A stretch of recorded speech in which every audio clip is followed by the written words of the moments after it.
Hey, veterans, Patrick here. Have an awesome episode for you today. I got to speak to UFO whistleblower Jason Sands yesterday in a Twitter space, so I'm going to play a clip from that. I got to ask him two questions. It was awesome. Now, who is Jason Sands? Well, I made 3 videos about him just a few months ago when he came out publicly for the first time about his story. So I'll put links in the description. Please go check him out. Now, basically, his story is that he had an encounter with an alien being, a blue alien being, just outside Area 51 in the late 90s while working for the government, right? And had a telepathic communication with this being. And again, there's way more to the story.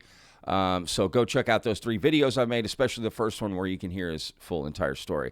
And it was interesting to talk to him. He went in Twitter space and took questions, and I jumped in and asked him a couple questions. And look, the good news is Jason, at least temporarily, has agreed to come on Vetted after the documentary comes out, right, with James Fox, because Jason Sands is going to be featured in James Fox's new documentary, The Program, which comes out later this year.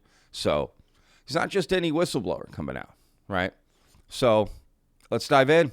If you're new to the channel, y'all, and you like content like this, please hit that subscribe button.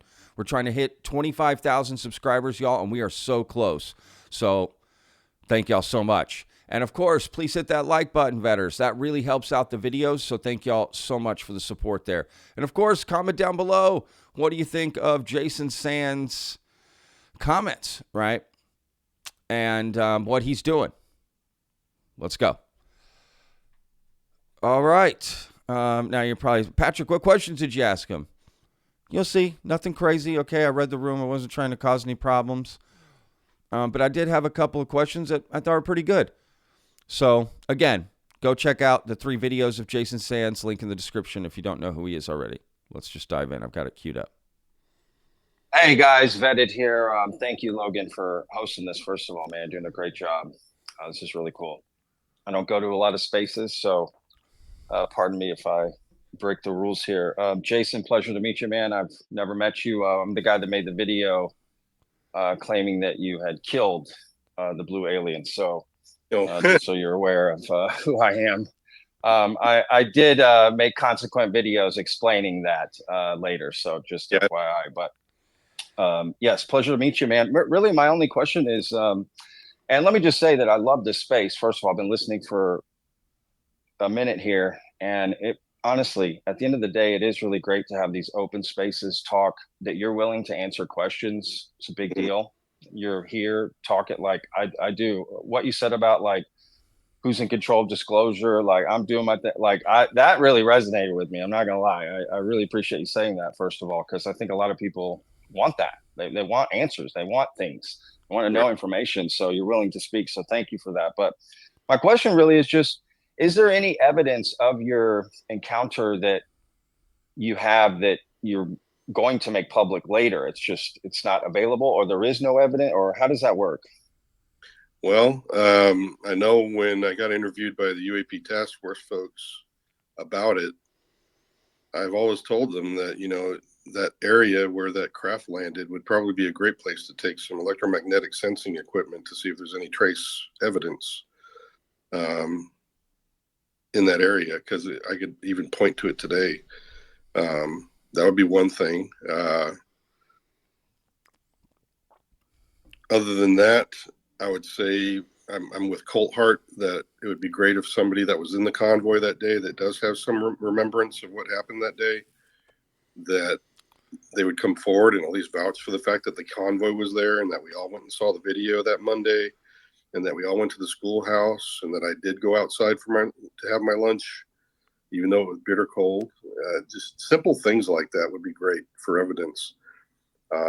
Like I said, I've been so sick and tired of walking this alone for so long. And like I said, I can only think that there's 2 reasons why people haven't come forward. A, number one, they're scared, or B, number 2, they just don't remember it. Maybe their memory got wiped or whatever. I know I did reach out to at least one individual that I did contact, and then when I mentioned that day, they ghosted me. One of the other individuals in the vehicle with me had since been left the military, and had some problems, and the other person never was found. So I don't know if they ended up in a wreck and ended up dying or what. So at least the three people that were there in the vehicle with me didn't know. And anybody standing behind me or in a car behind me would probably not have been able to see the individual I was talking to very well, because I'm pretty big, and the other guy was a little bit shorter than me. So that he would probably look very human if they caught any kind of a glimpse of him. And so it wouldn't have appeared like anything was going on other than me talking to somebody. Oh, right on. Thank you. Thank you, Jason. Yeah, no problem. Thank you. One last question. Like, look, there's, I haven't had a personal experience. I do believe there is some sort of phenomena. I just don't know what it is. And as I've researched this for I'm still new to this. My channel isn't even a year old. And I was just on the surface interested in this. Like, generally most people are. Oh, UFO. Okay, cool story, right? You're just how generally most people are. But as I really dug into this, right, there's a lot of stories out there, right? Not just in America, other countries, right? There's a lot of stories. There's a lot out there. Yeah. How do you recommend people discern who's, I don't want to say telling the truth or not, but what leads to follow? Does that make sense? Like what to invest our time in? Because there is a lot out there. Clearly, not everyone's telling the truth. That would be impossible because all the stories don't match up. There's got to be something going on. So how do people discern? What do we do from our end? Great question, Patrick. On the UAP task force, we did run into that on the forum. Well, all the analysts there, all of them were not employed by the task force themselves. I just want to make that perfectly clear to anybody else who's writing notes. I don't want that ever to be said again. When people contribute, we had that problem. So we had to come up with criteria. So first of all, if you have multi-sensors on that craft is a big deal. Or you have multiple observers, that's a big deal. If you have different planes of sightings to get an azimuth and range, that's very good information as well. Any trace evidence, in other words, right after, and this is my encouragement to anybody who might now or in the future see a craft landing nearby, go find something, dig up the soil that was on, and keep it to yourself, and don't, for God's sake, do not give it to anybody that looks like they've got a uniform, and just report that to somebody like MUFON or somebody you could trust. Give it to me, for crying out loud. I know who to give it to. And good grief, that's the kind of stuff we need. But this is something I brought up when I was at Congress as well. These things happen so quickly. Even the best sensors we have in our military, this is a fleeting chance to be able to record anything to get both radar data and IR data and video data is like gold. That everybody wishes you could get that, but by the time I press the button to go from video mode to something else, most of the time that craft is gone. That's how quick it happens. So what I told Congress was we need to have an automated sensing system that can toggle through all of those or do it all simultaneously all the time, so that it's not up to a human speed, but it's more computer speed. And then on top of that, those collection platforms also have to be able to talk to each other, because you might need to tip and cue a satellite imagery thing. You might have to tap out a naval vessel that's nearby, or other ground sites that are nearby, to get the kinds of other sensing data that's needed, and at least get more data in each time. We have some of that in the private sector, but not a lot of it. But there's a lot of people that would probably buy, like, say, a simple IR camera app that gets a good level of fidelity, or would add that to their camera phone and be able to, just passively have that going, just like a hunter's camera in the forest would be, and just put it on the corner of their house, the roof of their house. And that would at least set up a rudimentary network that could start to capture more data. So there's all these other solutions that people have been trying, but the military is there to fight a war. They're not there to go after these UAP, because ultimately, at the end of the day, has any of them tried to kill one of our pilots? Well, yeah, but it mainly looked like an accident, or that there was some kind of really strange thing that led up to it. There's only been so very few of those. It's not like they're at war in the skies with our pilots. So they're not overly concerned about it being a threat. Yeah, they're curious about it because some of them do share airspace and they do come awfully close. And they do break the ICAO rules for, you can't pass another craft at a certain distance and everything from each other and at altitude. And these UAP don't seem to care one iota about that. So, yeah, there's a concern there for flight safety, just like Graves is talking about, Ryan Graves. There's some real threat there when it comes to people's risks. So we got to get better at doing a lot of things, honestly, if we're going to try to get to the bottom of the data pool. And that's the kind of gold standard you're looking for, though. But those are the kind of things you have to do. And then on top of that, if you're going to look through historical archives, the data is there already. And we do have some good cases that do have multiple sensor data from commercial craft and radar imagery from ground sites and the aircraft themselves, plus the eyewitnesses on those craft. And then you go back further before the era of flight, you have even more accounts, and you can go back even further. And there you're going to have to start relying on a different set of criteria about, how do we set up a credibility criteria for the eyewitnesses? Cops, do they get number one? And, a farmer just gets a number two, or, how do we want to rate this? Because both of them could be quite credible, depending on who they are. But if one of them, was on drugs for the day, you don't necessarily know that piece of information. So there's all that to sort through. And that's really hard work. That's something the UAP task force people were trying to get to. And we got a good degree of stuff done to try to get out of the practice of going through trash data and weeding out the good stuff. And the same thing can be done in the public sector. And I hope that we do get a hold of all the data in the public sector, and that we don't just sell that off to some monopoly company that could do whatever they damn well please with it. I'm not an advocate of having a monopoly on the UAP data. Wow. Yeah. Thank you, Jason. Great answer. Again, thank you so much for this marathon.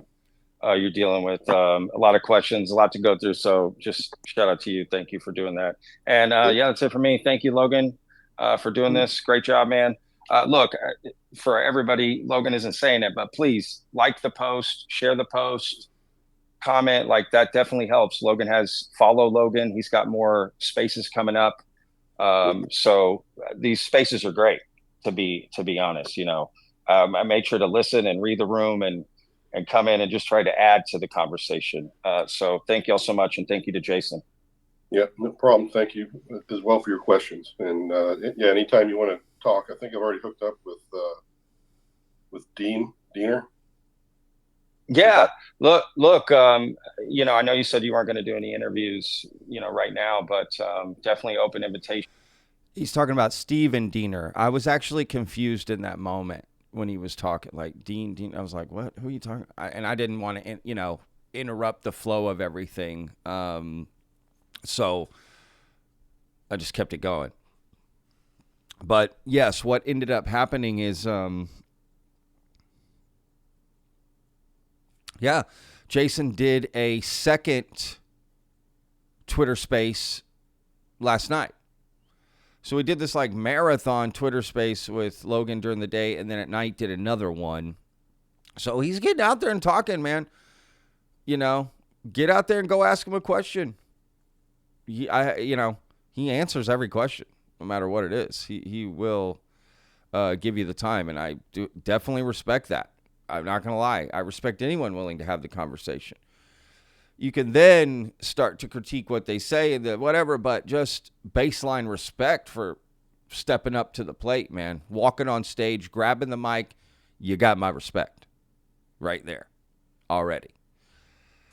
So, yeah, let me rewind this. But yeah, I was confused on what he was saying. So, again, he is doing more spaces. All right, I backed that up a little bit. With Diener? Yeah. Look. I know you said you weren't going to do any interviews, right now, but definitely open invitation after, the James Fox documentary comes out, which I cannot wait to see that thing. My God.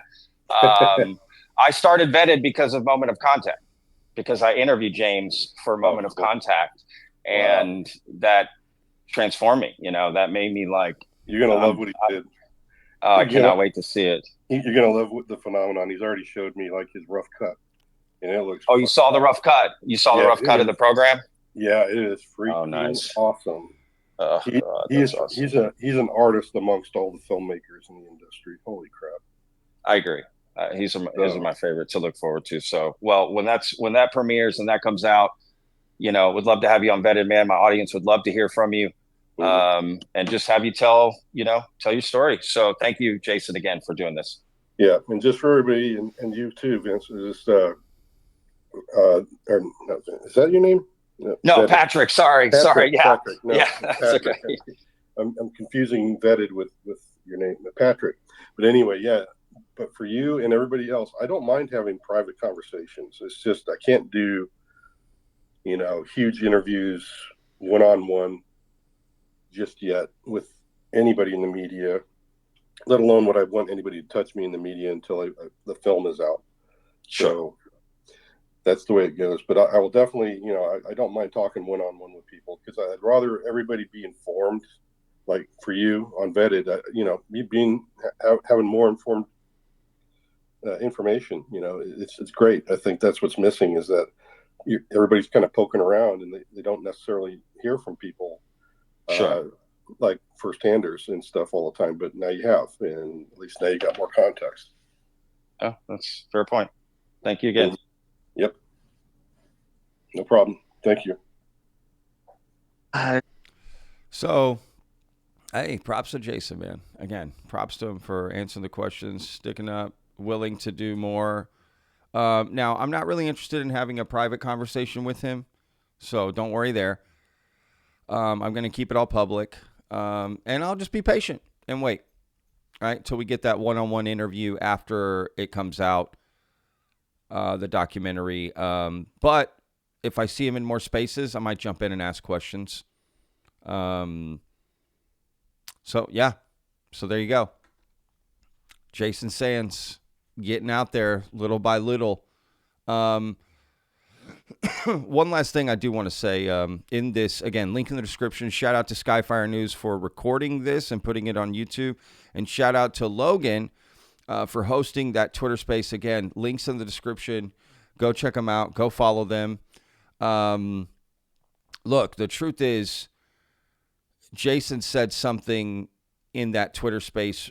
You even heard me touch on it at the beginning of my first question. He said something in this Twitter space that really stuck out to me above anything and everything else, which was that Jason is saying that people are mad at him, right, within the UFO community for coming out earlier than he was supposed to, and coming out in a Twitter space, and like he's a rogue whistleblower, which isn't that what a whistleblower is? Rogue, like, you know what I mean?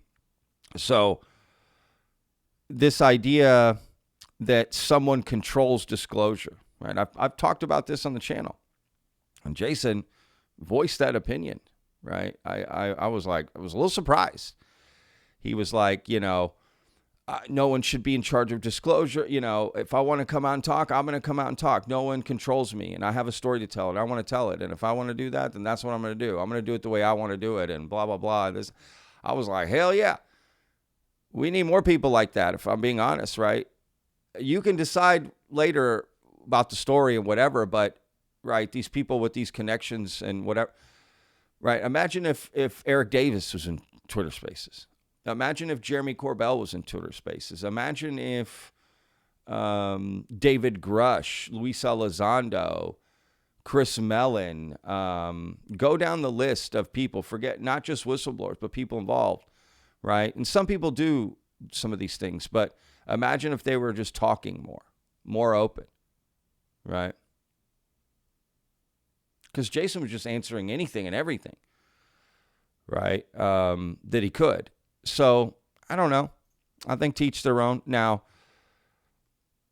do I believe Jason's story? I don't know, right? I'm not there yet. It's more just, I mean, without evidence, I'm left to say, I don't know. That's why I asked him the first question about evidence. Because, you know what I mean? You hear a story and all I'm left with is, well, I don't know. Right? Because I can't just go through life believing people for stuff like that, for stuff that serious of a topic, just because they're nice and their word and they're credible and all these things. Sorry, I need way more than that to convince me. Right? Now, listening and open-minded, of course, all day long. Let's talk. But then you have to ask yourself, okay, let's say I do believe Jason's story. How does that change my life? It doesn't. So whether or not I believe it or not, it doesn't really matter. My goal is to report it for y'all. Y'all to decide. That's my goal, right?